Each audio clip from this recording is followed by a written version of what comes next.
मैं तो चाहता हूं कि देश से पेट्रोल डीजल को हद्दपार किया जाए और ये इसमें जो जो ये प्रयास हो रहे हैं उसमें हमें क्षमता है। और ये जो बायो सीएनजी भाभी एक ब्लू एनर्जी करके कंपनी है, पूना में चाकन में उनकी ट्रक बनाते हैं। एक ट्रक 1600 किलोमीटर एक बार गैस भरने के बाद जाता है। 16 पंप अगर देश में डालेंगे तो ट्रक चलेगी। फियाट का इंजन है और वो ट्रक एलएनजी पर आती है। और एलएनजी का इकोनॉमिक्स ऐसा है कि जहां 100 रुपए का डीजल लगता है वो 40 रुपए का एलएनजी लगता है, तो 60 रुपए की बचत है। लॉजिस्टिक कॉस्ट कम हो जाएगी। हमारे देश में लॉजिस्टिक कॉस्ट 14 से 16% है, चाइना में 8 से 10% है और विशेष रूप से यूरोपियन कंट्री और अमेरिका में 12% है। और अगर हमने ये रोड तो हमने अच्छे बनाए, अभी कोई प्रॉब्लम, दिल्ली से मुंबई करीब 52 घंटे लगते थे ट्रक को, अब मेरे हिसाब से 20-22 घंटे में चला जाएगा। तो अब ऐसे रोड बन रहे जैसे दिल्ली से देहरादून 9 घंटे लगते थे, 2 घंटे में होगा दिसंबर के बाद। हरिद्वार 1.5 घंटे में, जयपुर 2 घंटे में, अमृतसर 4 घंटे में, कटरा 6 घंटे में, श्रीनगर 8 घंटे में, दिल्ली से चेन्नई 2 घंटे में और अब बेंगलोर से मैसूर 1.25 घंटे में हो गया। तो नेचुरली फ्यूल और रोड दोनों अच्छे हो जाएंगे तो हमारी लॉजिस्टिक कॉस्ट सिंगल डिजिट पे आएगी, तो हमारा एक्सपोर्ट 1.5 गुना होगा। तो एक तरफ प्रदूषण की भी चिंता करना और दूसरी ओर हमें निश्चित रूप से कॉस्ट इकोनॉमिक्स की भी चिंता करनी है। और मुझे लगता है कि अब एक चैलेंज है जो अभी तक सॉल्व नहीं हुआ। मैं सब प्रयोग खुद करता हूं, जितना मैंने बोला है उसके सब मेरे पास प्रयोग है, इसलिए मैं कोई भी बात लीडर हूं करके हवा की नहीं कर रहा हूं। जिसको देखना वो आ जाए मेरे पास। मैं खुद 2 लाख लीटर इथेनॉल पर डे तैयार करता हूँ, तो बायो सीएनजी का भी प्लान डाला है। मैं ये सब करता हूँ, मेरी पैशन है और मुझे ध्यान में है कि जब तक लोगों का विश्वास नहीं बैठता तब तक कहीं नहीं होता। एक बार मैं हाइड्रोजन की बात कर रहा था तो मेरे पत्नी ने मुझे पूछा कि आप बोलते हैं पानी से हाइड्रोजन निकलेगा, हाइड्रोजन से गाड़ी चलेगी, मेरा ही विश्वास नहीं बैठता तो लोगों का कैसे बैठेगा। तो मैंने तुरंत विक्रम किर्लोस्कर को कहा कि मुझे हाइड्रोजन की गाड़ी चाहिए। अब मेरे पास है, दिल्ली में मैं घूमता हूँ, देश की पहली गाड़ी है और हाइड्रोजन की गाड़ी वो मर्सिडीज से अच्छी चलती है। और मैं फरीदाबाद में इंडियन ऑयल के लेबोरेटरी से हाइड्रोजन भरता हूँ। हाइड्रोजन 3 प्रकार का है। एक जो है, we are number 1 manufacturer of electrolyser in the world. पर इलेक्ट्रोलाइजर के साथ जो हाइड्रोजन तैयार होता है वो ग्रीन हाइड्रोजन जरूर है और उसकी कॉस्ट काफी ज्यादा है, क्योंकि 1 किलो हाइड्रोजन बनाने के लिए 50 यूनिट पावर लगती है और इलेक्ट्रोलाइजर 1.25 करोड़ का है। पर दूसरा जो हाइड्रोजन है वो ब्लैक हाइड्रोजन है जो कोयले से बनता है और तीसरा हाइड्रोजन जो है ब्राउन है जो पेट्रोलियम से बनता है। पर सबसे अच्छी बात है जो वेस्ट टू वेल्थ है। मैं अक्सर 2 बातें लोगों को कहता हूं, 1 is knowledge to wealth, innovation, entrepreneurship, science, technology, research, skill and successful practices.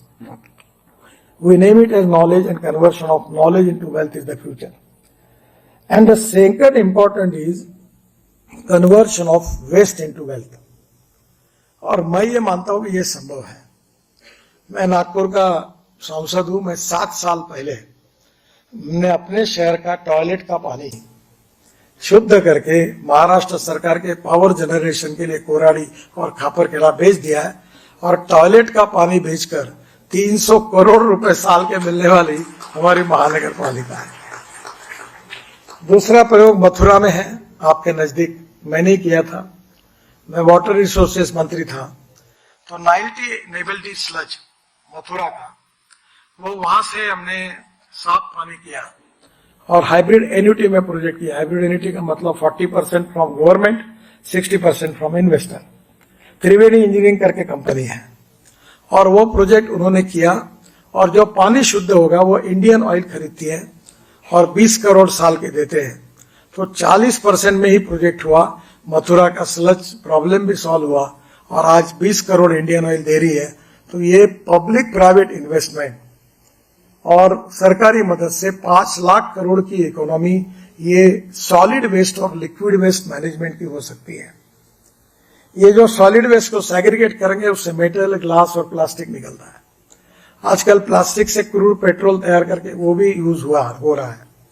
और अभी मैंने आपके दिल्ली के रिंग रोड में UR2 में, जो काफी दिल्ली के लिए फायदे का होगा, कि आप जब पंजाब हरियाणा से आते हैं पानीपत के बाद पेरीफेरल रोड, वहां से हमने नया रोड बनाया है और वो रोड से आप वहां से अगर एयरपोर्ट आएंगे तो 2 घंटा लगता है, और उस रोड से 20 मिनट में आप तीन मूर्ति द्वारका एक्सप्रेस हाईवे में पहुंचेंगे।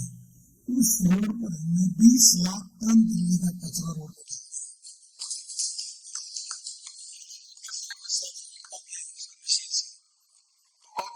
को रिसाइकलिंग कर सकते हैं। यही काम अहमदाबाद डोलेरो रोड पर हमने 30 लाख टन कचरा लगाया।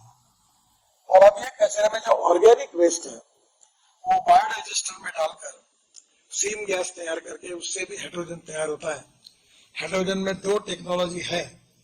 एक जो टेक्नोलॉजी विशेष रूप से मुझे अच्छी लगी वो हमारा Indian Institute of Science Bangalore, उन्होंने 1 ton of biomass is given 100 kg of hydrogen, यानी उससे जो है वो बायोमास से syngas using oxygen and steam and syngas से प्योर हाइड्रोजन गैस सेपरेशन करके मिलता है, जिसकी कीमत 125 से 150 रुपए किलो आती है। और मेरी ट्रांसपोर्ट मंत्री होने के नाते इच्छा है कि हाइड्रोजन की कीमत 100 रुपीज पे आए और 450 किलोमीटर गाड़ी उसमें चलेगी, तो कौन किस लिए पेट्रोल और डीजल यूज करेगा। जब मैं इलेक्ट्रिक व्हीकल की बात करता था तो लोग मुझे बोलते थे रास्ते में गाड़ी बंद होगी तो क्या होगा, चार्जिंग कैसा होगा, दुनिया भर के सवाल पूछते थे। अब कोई नहीं पूछता। अब मेरे पास आते हैं कि वेटिंग लिस्ट है साल भर की, आउट ऑफ टर्न हमको गाड़ी दिलाओ। टाटा वाले मेरे पास एमडी आए थे, मुझे बता रहे थे कि साहब हम दुगना प्रोडक्शन कर रहे हैं। मैंने बोला तुमको बिजनेस नहीं समझता। मैं बोला तुम महाराष्ट्र से हो, मराठी हो, तुमको बराबर समझता नहीं। अरे 2 गुना नहीं 10 गुना बढ़ाओ तो भी तुम नहीं दे सकोगे, इतना पोटेंशियल है। हमारी ऑटोमोबाइल इंडस्ट्री का साइज 7.5 लाख करोड़ से है। वर्ल्ड के ऑल रेप्यूटेड ब्रांड्स हमारे यहाँ है। हमारा एक्सपोर्ट 50.3 लाख करोड़ का है। ये हीरो, बजाज, टीवीएस की 50% प्रोडक्शन एक्सपोर्ट होता है। 4.5 करोड़ लोगों को इस इंडस्ट्री ने जॉब दिया है। और अभी भारत सरकार को और राज्य सरकार को सबसे ज्यादा जीएसटी देने वाली ये इंडस्ट्री है। और अब हमको 7.5 लाख करोड़ से 15 लाख करोड़ की इंडस्ट्री बनाना चाहते हैं। अब 15 लाख करोड़ की अगर हमको बनाना है तो हमारे देश में कितना रोजगार तैयार होगा, कितना एम्प्लॉयमेंट पोटेंशियल खड़ा होगा, ये आप ही सोचो। और आज अभी हमारे यहाँ मर्सिडीज मैंने लॉन्च की पूना में 2 महीने पहले, तो जर्मनी से एमडी आए थे, उन्होंने कहा था मिनिस्टर हमने निर्णय किया है कि इसके बाद मर्सिडीज केवल इलेक्ट्रिक की ही गाड़ी तैयार करेगी, बाकी कोई नहीं करेगा। दुनिया में बहुत बड़े गति से ट्रांसफॉर्मेशन हो रहा है और इस समय इस ट्रांसफॉर्मेशन में हम लोगों को सबसे बड़ा एडवांटेज है। हम वर्ल्ड की ऑटोमोबाइल इंडस्ट्री में 4थे नंबर पे थे और अभी पहले नंबर पे चाइना, दूसरे नंबर पर यूएसए, तीसरे नंबर पर जापान, चौथे नंबर पर इंडिया था। पर अब हमने जापान को पीछे डालकर हम तीसरे नंबर पर हैं और मेरा विश्वास है कि 5 साल में इंडिया नंबर 1 पर होगा। इतनी पोटेंशियल हमारे पास है।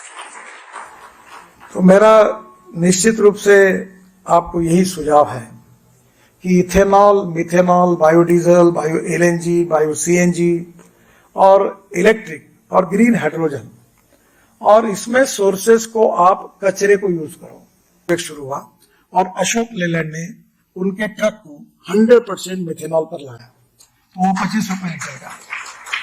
आसाम पेट्रोलियम 100 टन मिथेनॉल रोज बनाता है और मैंने बहुत कोशिश की थी, इंजन तैयार हो गया था, मेरे पास वो डिपार्टमेंट नहीं है कि हमारे जो मरीन इंजन है वो मिथेनॉल पर कन्वर्ट करें। स्वीडन में एक स्कैनिया करके कंपनी है, उनके बड़े बड़े क्रूज मिथेनॉल पे चलते हैं। और हम जो ऑयल यूज करते हैं वो इतना गंदा है, जो शिपिंग में यूज करते हैं उससे पोल्यूशन भी होता है और कॉस्ट भी ज्यादा है। और मिथेनॉल हमारे देश में कोयले से बनता है, तो स्वाभाविक रूप से हमारी बसेस भी 100% मिथेनॉल पर, ट्रक भी चल सकती है और वो भी हमारे पास आई है। Bio CNG, bio LNG, ethanol, और अभी इथेनॉल में भी एक टेक्नोलॉजी आई है। मैंने एक बार रशिया में कहीं तो भी सुना कि ऐसी टेक्नोलॉजी है कि माइलेज इथेनॉल का और पेट्रोल का सेम होगा। अभी presently 1 litre ethanol equal to 1 litre 300 ml ethanol equal to 1 litre petrol, ये थोड़ी उसकी माइलेज कम पड़ता था। हमारे इंडियन ऑयल की रिसर्च लेबोरेटरी में राम कुमार जो डायरेक्टर है इंडियन ऑयल के, उनको और पेट्रोलियम मंत्री और सेक्रेटरी को और वैद्य साहब जो है इंडियन ऑयल के, उनको मैंने घर पर बुलाया और रशियन साइंटिस्ट को भी बुला। तो मुझे उन्होंने कहा कि ये बहुत अच्छी आइडिया है और ये संभव नहीं है। तो मैंने उनको हिंदी में कहा कि गाजर की पूंगी है, बजाओ, बजती है तो बजाओ, नहीं तो छोड़ दो। और अभी ARI और उन दोनों ने प्रयोग करके ये बात सिद्ध हो गई कि इथेनॉल का माइलेज और पेट्रोल का माइलेज सेम हो सकता है। और अब पेट्रोल मिनिस्टर को हमने दिया, इसके कारण हमारे हजारों करोड़ रुपए बच सकते हैं। और आज मुझे बताते हुए खुशी हो रही है कि मेरे पास गाड़ी है flex engine. Flex engine Brazil में है, कनाडा में है, USA में है। उसका मतलब ये है कि आप पेट्रोल के बजाय 100% इथेनॉल डालो, और इथेनॉल डालने के कारण इथेनॉल का रेट 60 रुपए, पेट्रोल का 120 रुपए। मेरी आग्रह पर मैं ही ट्रांसपोर्ट मंत्री और मेरे अंडर ही सब है, इसलिए मैं जबरदस्ती करके करा लेता हूँ। बजाज, TVS और हीरो ने अपनी 2 व्हीलर फ्लेक्स इंजन पे तैयार की है। इतना ही नहीं तो ऑटो रिक्शा भी तैयार की है, और टोयोटा ने भी अपने मॉडल्स को अब फ्लेक्स इंजन में तैयार किया।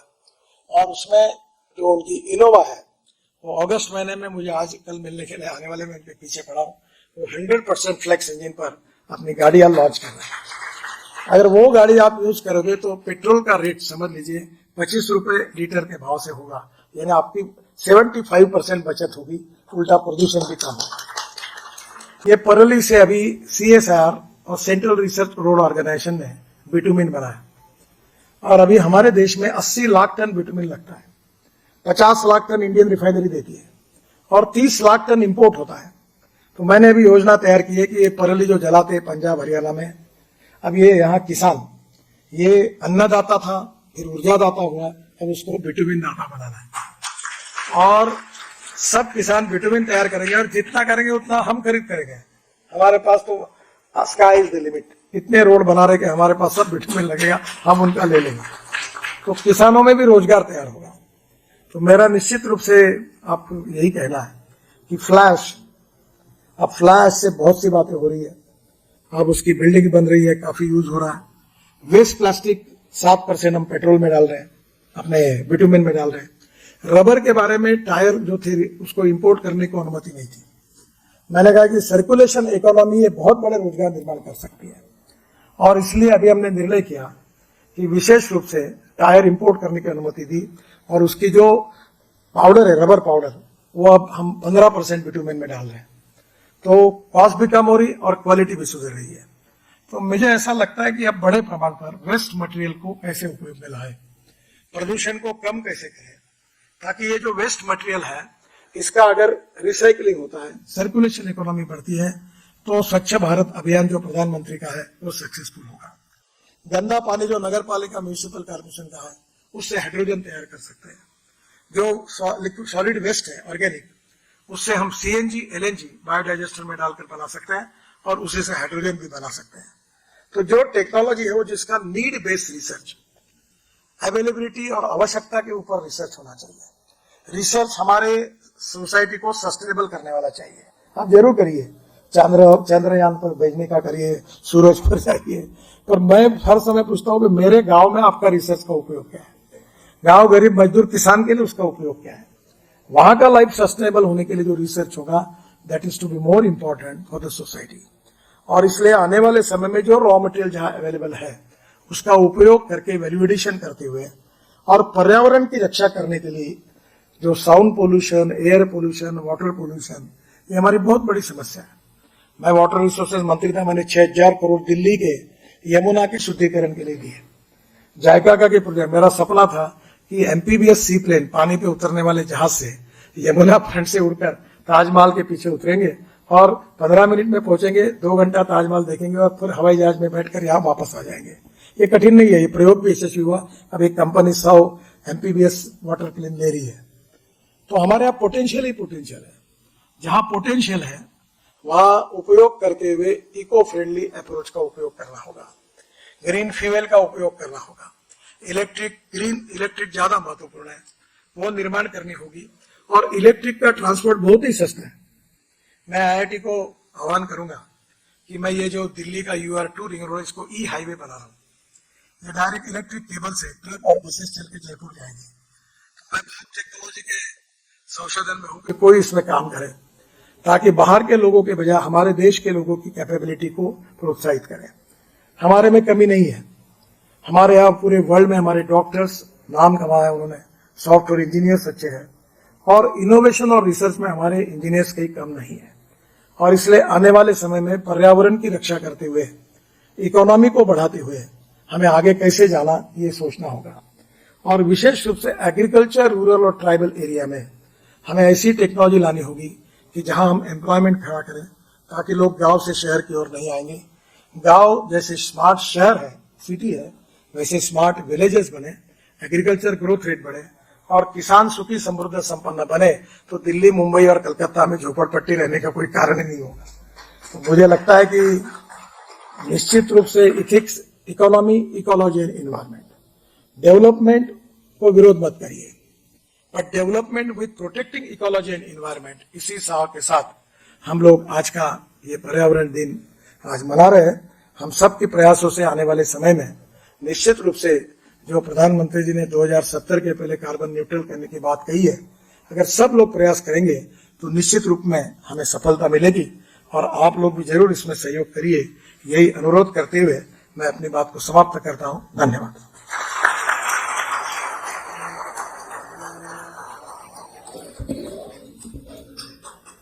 तो थर्मल के भी क्षेत्र में हमने जितना ज्यादा काम करना चाहिए उतना अभी तक नहीं किया। वो भी एक पोटेंशियल है जिसको हमको एक्सप्लॉइट करना होगा, क्योंकि ऊर्जा के बिना हम विकास नहीं कर सकते। Water, power, transport and communication होगी तो इंडस्ट्री आएगी, कैपिटल इन्वेस्टमेंट आएगी, और इंडस्ट्री और कैपिटल इन्वेस्टमेंट आएगी तो एम्प्लॉयमेंट पोटेंशियल खड़ा होगा, और एम्प्लॉयमेंट पोटेंशियल अगर तैयार होगा तो गरीबी दूर होगी, पर कैपिटा इनकम बढ़ेगा। और इसलिए ऊर्जा के बिना विकास नहीं हो सकता। और इसलिए स्वाभाविक रूप से हमें हाइड्रो पावर के साथ साथ आज जियोथर्मल के साथ साथ न्यूक्लियर पावर को भी सोचना होगा। वर्ल्ड में ये विवाद का विषय रहा है, पर यहाँ हमारे पास यूरेनियम की कमी है, तो थोरियम बेस्ड पावर का हमें किस प्रकार से उपयोग कर सकते हैं, इसके ऊपर भी उसको कमर्शियलाइज करके इकोनॉमिक वायबिलिटी लेकर उसके में भी संशोधन करने की आवश्यकता है। एक महत्वपूर्ण बात जो है, जो आज हमारे सामने चैलेंज के रूप में खड़ी है, जिसका संबंध आप लोगों से शायद नहीं है, पर वो देश के साथ है और समाज के साथ है। Sugar surplus, corn surplus, rice surplus, wheat surplus, हमारे पास रखने के लिए जगह नहीं है, और सड़ने वाली कॉस्ट इतनी बड़ी है कि आज हमने टेक्नोलॉजी का उपयोग करके प्रोडक्टिविटी इतनी बढ़ाई है कि रेलवे स्टेशन के प्लेटफॉर्म पर पंजाब हरियाणा में चावल रखने की नौबत आई है। और इसलिए स्वाभाविक रूप से मैं अनेक सालों से ये बात करते रहा हूं, अभी सरकार में भी मान्य हो गई कि diversification of agriculture towards energy and power sector. मुझे लगता है ये सबसे महत्वपूर्ण, इसलिए कि मैं खुद एग्रीकल्चर में काम करता हूं और जिस क्षेत्र से आया वहां 10,000 किसानों ने आत्महत्या की है। हमारे देश में जीडीपी ग्रोथ में हमारी 65% पॉपुलेशन एग्रीकल्चर और रूरल क्षेत्र से संबंधित है, और जबकि हमारे जीडीपी में उनका कंट्रीब्यूशन केवल 12% है। मैन्युफैक्चरिंग सेक्टर का 22 से 24% है, और सर्विस सेक्टर का 52 से 54% है। और एग्रीकल्चर में एक बात पक्की है कि अब गेहूं, चावल, मक्का लगाकर, गन्ना लगाकर किसानों की तकदीर नहीं बदल सकती। मैंने अपने क्षेत्र में खुद प्रयोग किया। मैं 3 चीनी मिलें चलाता हूं, और आज हम लोग इथेनॉल बनाते हैं, जिसके कारण चीनी मिल जिंदी रही। चीनी मिल का बिजनेस ऐसा हो गया कि 100 रुपए का रॉ मटेरियल खरीद करो और 99 रुपए का फिनिश प्रोडक्ट बेचो, तो कौन प्रॉफिट में रहेगा? और धीरे धीरे जिनका संबंध है वो भाव बढ़ाते जा रहे पॉलिटिकल कारण पे, और इसके कारण शुगर मिल कोलैप्स हो रही है। अब बड़ी अच्छी बात हुई कि जब इथेनॉल आया तो सी मोलाइसिस से जो 4% आता है, बीएबी मोलाइसिस से 7%, और शुगर केन जूस से भी इथेनॉल बना है। आज हमारे देश में 450 करोड़ लीटर इथेनॉल होता था, जबकि हम 20% पेट्रोल में डालेंगे तो 1000 करोड़ लीटर की जरूरत है। अभी हमने ब्रोकन राइस से, मक्के से और बाकी भी बातों से, फूड ग्रेन से इथेनॉल बनाने की अनुमति दी है। इंडियन ऑयल ने आसाम में बाम्बू से भी इथेनॉल बनाया, और अभी पानीपत में 1 लाख लीटर इथेनॉल, जिसके प्रदूषण के कारण दिल्ली त्रस्त है, उससे 1 लाख लीटर बायो इथेनॉल और 150 ton bio bitumen per day तैयार करने का प्लान डाला है। तो ये आम के आम बिजली के दाम जैसा है। तो मैं आपको यही कहूंगा कि हमें धीरे धीरे एग्रीकल्चर की तरफ बढ़ना ही ज्यादा अच्छा होगा। बायोमास बेस जो ग्रीन पावर है उसकी भी हालत खराब हो गई, क्योंकि सोलर पावर का भाव कम हो गया, 2 रुपए 60 पैसे तक आया, और ग्रीन पावर का जो रेट है वो 6.5 रुपए है। तो जो राज्य सरकार है उनके डिस्कॉम की कहानी अलग है। राज्य सरकार के डिस्कॉम में अभी कम से कम 16 लाख करोड़ का नुकसान है, और उन्होंने बहुत अच्छी पॉलिसी स्वीकार की है, more generation more losses, no generation no losses. तो नई समस्या है। तो इसलिए स्वाभाविक रूप से सोलर पावर डालकर वो अपनी कॉस्ट को कम करना चाहते हैं, वो ठीक है, पर हमें बायोमास बेस्ड पावर भी हमको खड़े लेनी पड़ेगी। इसके साथ साथ जो सबसे इम्पोर्टेंट चीज है कि हमें क्लीन एनर्जी को बढ़ावा देना होगा, और क्लीन एनर्जी को बढ़ावा देने में आईआईटी का और रिसर्च ऑर्गेनाइजेशन का बहुत बड़ा महत्व है। मैंने खुद अपने ट्रैक्टर को बायो सीएनजी में कन्वर्ट किया है। अभी देश में ऐसे 26 प्लांट हैं जो बायोमास से, परली से बायो सीएनजी और बायो एलएनजी तैयार कर रहे हैं, और 135 प्लांट ऐसे जो प्रोसेस में है। मैं उसी एसोसिएशन का अध्यक्ष हूं। तो ये जो परली है, ये जलाने के बजाय 5 टन ऑफ परली is giving 1 ton of bio CNG, 10 ton of rice cotton straw is giving 1 ton of bio CNG, and 12 ton of napier grass is giving 1 ton of bio CNG. तो अब मैं लोगों को ये कहने लगा हूं कि जहां चावल होती है वहां राइस स्ट्रॉ बहुत है, और वहीं हम लोग राइस स्ट्रॉ को, अभी प्रोडक्टिविटी हमारी बढ़ रही है, तो राइस स्ट्रॉ का उपयोग पंजाब हरियाणा में तो बहुत पोटेंशियल है, और हम बायो सीएनजी तैयार करें, और हमारे एरिया के ट्रक, ट्रैक्टर और बसेस जो डीजल पर है, पेट्रोल पर है, उसको सीएनजी में कन्वर्ट करें। मैंने खुद अपने शहर में अभी 4 पंप हो गए सीएनजी के, एलएनजी के भी 2 पंप हो गए, जब से पाइपलाइन से हमारे आया नहीं है। और हमारे यहाँ बड़े प्रमाण पर हमने taxi, auto rickshaw, buses, corporate convert की। इससे पोल्यूशन भी कम होगा और कॉस्ट इफेक्टिवनेस है, और इसलिए आने वाले समय में बायोमास का उपयोग करके गैस, बायो सीएनजी और बायो एलएनजी तैयार करना ये इकोनॉमिकली वायबल भी है। आज हमारा जो पेट्रोलियम सीएनजी है उसकी तुलना में ये बायो सीएनजी आज हमको maximum 46 to 48 rupees per KG पड़ता है, और इससे जो रेसिड्यू मिलता है वो फर्टिलाइजर करके काम में आता है। तो प्रैक्टिकल लेवल पर ये सक्सेसफुल टेक्नोलॉजी है। काफी बड़े प्रमाण पर इसकी किट भी तैयार की गई है। मैंने खुद अपना ट्रैक्टर कन्वर्ट किया तो 1 लाख रुपए साल की बचत है। अगर पूरे देश में उत्तर प्रदेश, बिहार, हरियाणा, पंजाब में ये सीएनजी तैयार करके ट्रैक्टर भी कन्वर्ट करेंगे तो किसानों को भी फायदा होगा, प्रदूषण भी कम होगा, और फॉसिल फ्यूल का इंपोर्ट भी कम होगा। Import substitute, cost effective, pollution free और इंडिजिनियस। तो निश्चित रूप से ये भी रूट हमारे लिए अच्छा है। एक बहुत बड़ी हमारे यहाँ बात है कि बाम्बू के बारे में हम पिछले 15-20 साल से बहुत कोशिश कर रहे हैं, और मुझे खुशी है कि अभी हमने बाम्बू का क्रैश बैरियर नेशनल हाईवे में अप्रूव किया है। जो आसाम का बाम्बू है वो बाम्बू से क्रैश बैरियर करके अब लोहे की जरूरत नहीं पड़ेगी। बाम्बू से बंगलोर का नया एयरपोर्ट बन रहा है। बाम्बू से कतार में अभी जो स्टेडियम बने उसमें उसका उपयोग किया गया। मालदीव्स में अच्छे अच्छे रेस्टोरेंट बाम्बू से बने। बाम्बू से फर्नीचर बनता है। बाम्बू से अंडरपैंट और बनियान इतनी अच्छी है कि पसीना नहीं आता। जर्सी बनती है, और बाम्बू में फैशन मॉडल ने इतने अच्छे कपड़े से ये किए है कि आज बाम्बू से आचार तक बनता है और कपड़े तक बनते हैं। और वेस्ट लैंड ऐसी है कि जहां अगर हम बाम्बू लगाएंगे तो अभी रोड के बाजू में बड़े प्रमाण पर हमने लगाने की शुरुआत की। भीमा बाम्बू करके कर्नाटक का है, जो 1 एकड़ में 200 टन होता है। अब मैं चीनी मिले चलाता हूं तो मैंने अब जाहिर कर दिया है कि जो बाम्बू लगाएगा गन्ने के भाव से बाम्बू खरीदी करेंगे, और इससे पर्यावरण बहुत बचेगा, क्योंकि बाम्बू काफी कार्बन डाइऑक्साइड को एब्जॉर्ब करता है। और छोटी छोटी मशीन्स हैं, और आईआईटी में इसमें मुझे लगता है कि ये ज्यादा रिसर्च और करें। उसमें 3 mm और 20 mm के टुकड़े तैयार होते हैं, और वो अगर हम इसमें डालते हैं, एक तो पल्वराइज करके जो होगा वो बड़े बॉयलर में जाएगा, और जो टुकड़े होंगे वो छोटे बायोमास के बॉयलर में जाएंगे। तो ये व्हाइट कोल करके अगर इसका उपयोग करेंगे तो आज कोल की कैलोरिक वैल्यू जो है वो ध्यान में लेते हुए, एक जो हम हिसाब करते हैं कि 4,000 रुपये टन कोल, तो उसकी कैलोरिक वैल्यू ₹1.10 आती है, फ्यूल कॉस्ट। और बाम्बू को भी अगर कहे तो वो भी ₹1.10 आती है। मैंने प्रयास करके एनटीपीसी और स्टेट कारपोरेशन ने 6% बायोमास की ये जो पैलेट बनते हैं उसको लेने के बारे में अनिवार्यता की है। ये बहुत बड़ी इंडस्ट्री होकर करोड़ों को रोजगार भी मिल सकता है, और इसलिए वेस्ट लैंड देश में बहुत पड़ी है। मुझे अक्सर हेलीकॉप्टर से घूमने का मौका मिलता है, तो मैं मजाक में कहता हूँ कि जैसे सर पर एक भी बाल नहीं हुआ वैसे दिखता है, वैसा पूरा ऊपर से दिखता है, कोई पेड़ नहीं लगता।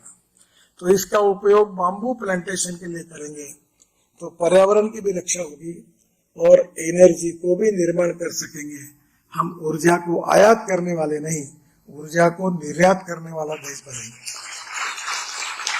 अभी जैसे मैंने आपको कहा था कि नीड बेस्ड रिसर्च में अभी कोल से मिथेनॉल बनता है, और कोल से 450 पेट्रोलियम प्रोडक्ट बनते हैं, अमोनियम नाइट्रेट और डीजल बनता है। अभी हम 60,000 करोड़ का यूरिया इंपोर्ट करते हैं, जबकि अभी हमने 2-3 बहुत दिनों से, जब से मैं मंत्री बना, कोशिश करते रहे, और अभी 2 प्लांट हम यूरिया कोल गैसिफिकेशन से यूरिया बना रहे हैं। हमारे देश में हम यूरिया बाहर से इंपोर्ट करते हैं और उसी के साथ अमोनियम नाइट्रेट भी इंपोर्ट करते हैं। आज उसमें से हम लोग मिथेनॉल बना सकते हैं। मुझे बहुत खुशी है कि डॉक्टर सारस्वत जो हमारे नीति आयोग में है, मेरे साथ पिछले अनेक सालों से काम कर रहे हैं, और हमने अशोक लेलैंड की, अभी मैंने बेंगलोर में 20 बसेस बेंगलोर स्टेट कारपोरेशन की, ये 20% मिथेनॉल जो 25 रुपए लीटर से है वो डीजल में डाला, उसका पायलट